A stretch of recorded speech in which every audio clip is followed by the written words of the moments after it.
जिसके मुंह में जो आया कहते जा रहे हैं। कोई तुम्हारी शरीयत पे हमला कर रहा है, कोई तुम्हारे इस्लाम पे तनकीद कर रहा है कि हुजूर की शान में गुस्ताखी कर रहा है, कोई तुम्हारी टोपी पे तनकीद कर रहा है, कोई तुम्हारी दाढ़ी पे तनकीद कर रहा है, कोई तुम्हारी मसाजिद की अज़ां पे तनकीद कर रहा है। अरे क्या क्या बताऊं, कहां से बताऊं, कितना बताऊं, कब तक सुनते जाएंगे आप? ये बोलने वालों को ताकत कौन दे रहे हैं? ये आपकी सफ़ों में जो इंतशार है, आपके पास एक मरकज़ सियासी नहीं है तो उनके पास ताकत आ रही है बोलने के लिए। ये हैदराबाद में बोलकर दिखाओ, अगर किसी में दम है हैदराबाद में कोई ऐसी बात नहीं कर सकता, क्योंकि वहां क़यादत है। हैदराबाद में इस तरीके से नबी की शान में गुस्ताखी होती तो उसको जवाब मिलता, क्योंकि क़यादत है। अगर इस्लाम पे तनकीद होती तो जवाब मिलता, वहां पर क़यादत है। मासूम बच्चों को पढ़ने लिखने के लिए बेहतरीन स्कूल से, अरे आपकी ही जमात के अवैसी स्कूल ऑफ एक्सेलेंसी से, जिसमें 50,000 बच्चे मुफ्त में तालीम पा रहे हैं। आप तमाम के पास स्मार्टफोन है। अवैसी स्कूल ऑफ एक्सेलेंसी के ताल्लुक से मालूम कर लीजिए, कल मंडी से इत्तेहादुल मुस्लिमीन एडवोकेट वारिस पठान यहां से जीत कर आएंगे तो इंशाअल्लाह ताला पहली बुनियाद अवैसी स्कूल ऑफ एक्सेलेंसी की आपकी शहर भिवंडी में होगी। अरे वारिस पठान एक मजबूत चेहरा है, एक बड़ा चेहरा है आपके सामने। गुमराह मत हो, इस बार के मौके को मत गमाओ, यह मौका बेहतरीन है आपके लिए। एक बार मंडी से इत्तेहादुल मुस्लिमीन के कदम को यहां से जमने दो। मैं मेरी दूरअंदेशी से कह रहा हूं, अगर वारिस पठान यहां से जीत कर आएंगे तो अगले साल जो इंतखाबात है नगर सेवक के, इंशाअल्लाह ताला 15 से 20 नगर सेवक आपके शहर में आपकी जमात के बन सकते हैं। फिर 5 साल के बाद इंशाअल्लाह ताला ये 15 नगर सेवक, एक आमदार वेश का, ये 2 मिलके जो मेहनत करेंगे वो ईद से भी उखाड़ कर फेंकेंगे तुम्हारे समाजवादी पार्टी के हीरो को। इंशाअल्लाह ताला पूरे भिवंडी पर मुसलमानों का राज हो सकता है। आप अगर इत्तेहाद को कायम करें तो यहां से आपकी क़यादत मजबूत हो सकती है। अरे असदुद्दीन अवैसी साहब हैदराबाद के वाहिद एक मेंबर ऑफ पार्लियामेंट है, मगर हिंदुस्तान के 29 रियासतों में रहने वाले मुसलमानों की आवाज उठाते हैं। यह जज्बा है हमारे पास। वो लीडर हैदराबाद के नहीं है, वो लीडर तेलंगाना के नहीं है, वो लीडर है हिंदुस्तान के 29 रियासतों में रहने वाले मुसलमानों के लीडर है वो। अरे आपके लीडर है वो। ये जितने लोग यहां पर बैठे हैं ये आपके हैं, ये वारिस पठान आपके हैं। हम हैदराबाद से किसी को नहीं लाए।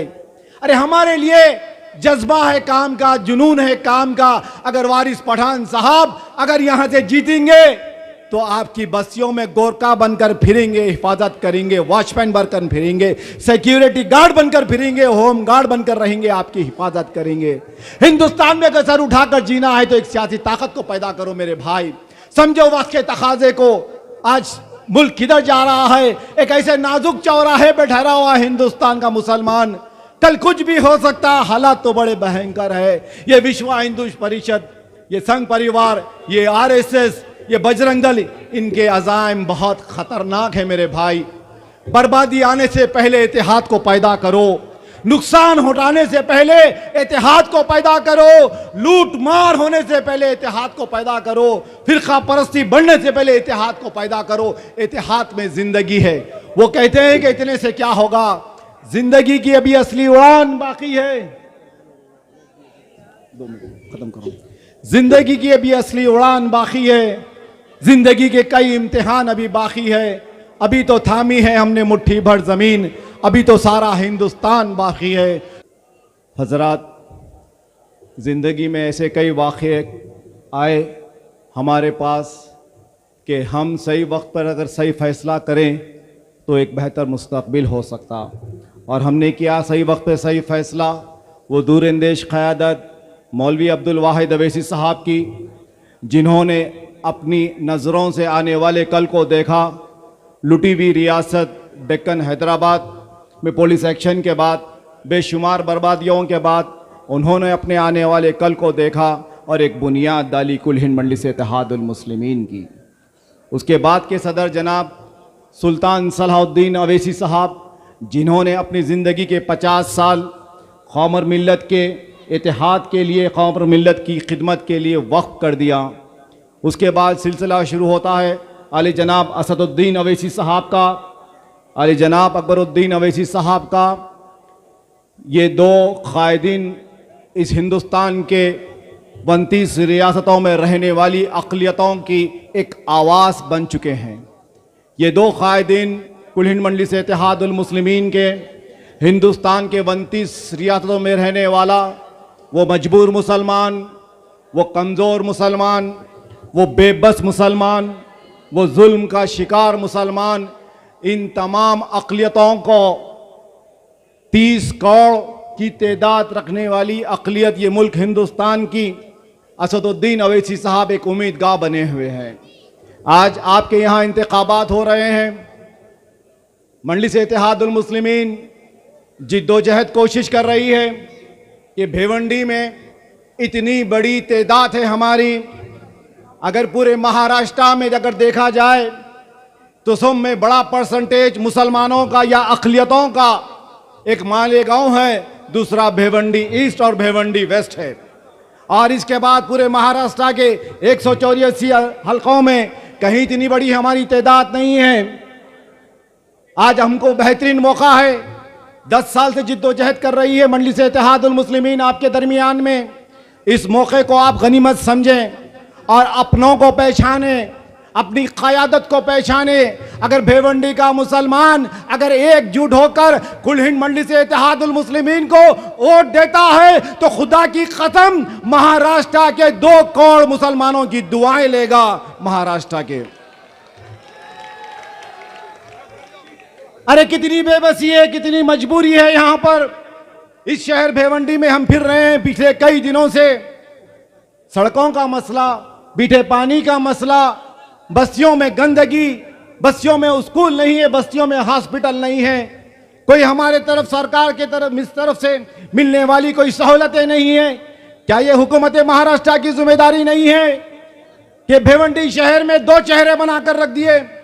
एक चेहरा बिल्कुल साफ सुथरा, बेहतरीन सड़कें, मीठा पानी, 24 घंटे नल लाइट बेहतरीन मिल रही है, और दूसरा चेहरा गंदगी, कचरा भरा हुआ, टूटी हुई सड़कें। 10 साल पहले भी मैं यहां पर आया था।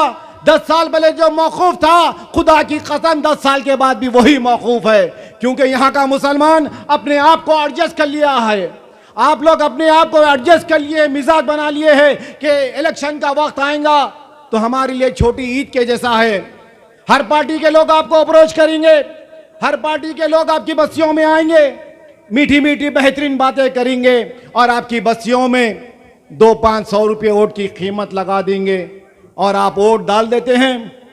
वो लोग जीत जाते हैं और 5 साल पलट कर आपकी बस्तियों में कभी कोई तरक्याती काम नहीं होता है। भिवंडी में अरे कितने मासूम बच्चे जो 3 साल से लेकर 13 साल की उम्र तक जो पढ़ना लिखना चाहिए, उनको अच्छे स्कूल में जाना चाहिए, मगर खेल कूद में अपनी ज़िंदगी बर्बाद कर रहे हैं क्योंकि क़यादत नहीं है यहाँ पर। अगर क़यादत होती तो आपकी बस्तियों में स्कूल होते, क़यादत होती तो आपकी बस्तियों में प्राइमरी हॉस्पिटल्स होते, क़यादत होती तो आपका एहसास होता, आपकी बस्तियों में अच्छे रोड होते, क़यादत होती है आपकी तो मीठा पीने का पानी होता। ये मसाइल को समझो मेरे भाई। ये नल लाइट बरकी बल्दी आबरसानी, इससे हटकर भी हिंदुस्तान में हमारी एक आवाज़ को हमको बनाना है। हर कौम का एक लीडर है, हर जात का एक लीडर है, हर सियासी जमात उनको उनका देख रही है, और बच गए कोई हम तो मुसलमान।